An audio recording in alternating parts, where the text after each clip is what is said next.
What's up, fellas? This is my response video to Aaron Pynn. Just last week he made a video titled The Collector's Mentality and VHS Origins. So basically this is my video telling you guys why I like to collect movies. And to start off, like, I'm old enough to remember a time when you couldn't own movies, basically. If you wanted to see your favorite movie, you had to wait for it to either play in a theater again or wait for broadcast television, which wasn't the same as television now. Like, it was just broadcast television, like, you know, the big four, or actually the big three back then: ABC, CBS, and NBC. And of course they would cut the shit out of the movies back then, like all the violence, nudity, swearing, all that was gone. So it wasn't like seeing the same experience as if you went to the movies to see something. The beginning for me was like a long time ago. My dad bought one of the first VCRs for the family, so at least we were able to record television. And then later on, my dad got a decoder box for On TV. Now, On TV was kind of like similar to HBO, but it didn't air all the time. It only would come on at 8 o'clock, and it would air till about like 1 or 2 o'clock in the morning, and then it would go off the air. So we were able to record movies off of that, and then which was cool until that went off the air. And then, you know, it was really hard to rent videos back in the day because you had to have a credit card and do a down payment of $50, and then only then could you rent. But there was a video store called National Video, and my mom got my membership there, so I was able to rent whatever I wanted. And they had rules back then that if you're underage you couldn't rent R-rated movies, but they made an exception for me because my mom said it was alright, so I was able to rent whatever horror movie or whatever. And we had 2 VCRs, so I was making copies of the movies, which was fine for a while until I got my first job, and then I bought my first movie, which was Ghostbusters. And this is it right here, the original release for this. This is the first movie I ever bought. You can see it's got the little sleeve thing. Pull it out. This cassette is like, I think it's 29 years old now. And I was hooked after that. Being able to own, you know, movies, I thought was totally awesome. And I did that for about a good, about 5 years. I was buying movies, about one a month or so. You know, spending way too much money on them. I probably shouldn't have been buying them. Probably should have been saving. I probably could have bought a car when I get a little bit older. But I enjoyed buying movies.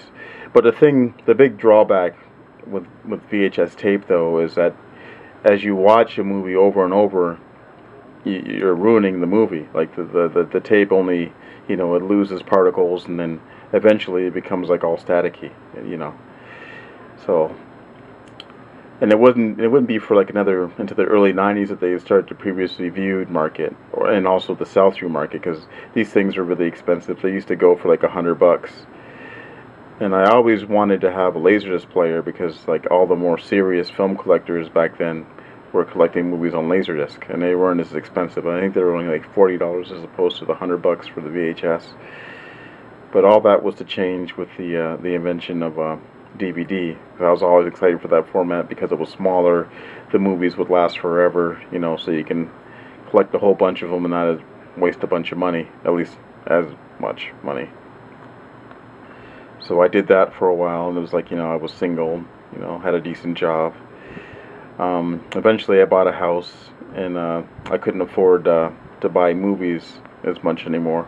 So I switched to buying movies previously viewed and going to like secondhand shops, which is pretty cool in a sense because I was able to find some really cool stuff. But at the same time it was more frustrating because I found that I wasn't, you know, picking up the titles that I really wanted. It was just I was just stumbling upon things, which is actually kind of cool too. But, you know, because I racked up a really sizable collection at one point, and then I had to sell some of it down when I had my daughter and we were trying to put her through daycare, because daycare was really expensive. Alright, so I'm going to show you some things now that I found that I like in my collection. First up, we have the Donnie Darko tin. This is the director's cut. I still have the original cut of this. There's a little I think it's like a necklace thing with the Frank the Bunny. I think it's Frank the Bunny, isn't it? It's back in here. I only paid $6 for this thing. I think it was like going for $30 when it initially came out. This was on sale at Best Buy about 4 years ago. This is one of my favorite movies of the last decade. These next two pickups, or not pickups, but things that I have got, I've picked up from a video store called Video Liquidators. And what they used to do is they used to buy out video stores when they closed up, and then they would sell the stuff there. And initially it was VHS tapes, which was cool because they had a lot of rare VHS tapes of things we wouldn't see in Windsor, but like you'd see in Detroit. And so we got The Female Vampire, and this is from the Euroshock collection from Image. I don't think they have this line anymore, but this is a Jess Franco movie. Such a strange movie with Leah. What's her name? I can't think of her name there.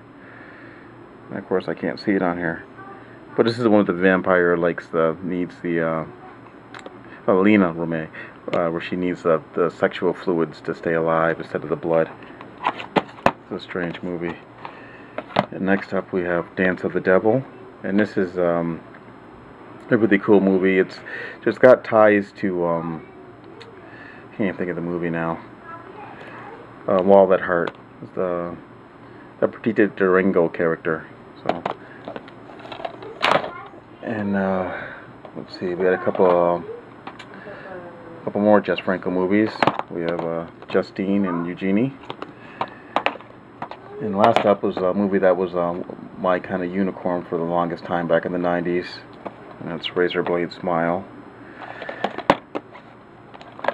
And this next pickup is a more recent one, and it was something that I think might be out of print now. It just it came out last year, and that's Mind Warp, and this is from the Twilight Time company.